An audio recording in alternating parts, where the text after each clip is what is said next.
There is a case that I recently resolved involving our client who tripped and fell on a defect on a New York City sidewalk. Now, the liable parties in that instance, because of the New York City law, are the property owners that are next to the sidewalk.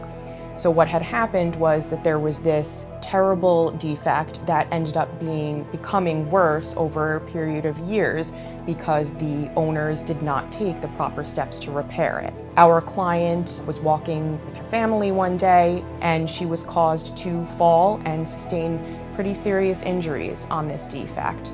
So we were able to bring the matter to a resolution that our client is very happy with against the property owners. But that's just one example of how negligent property ownership can lead to these kinds of incidents where our clients are terribly injured.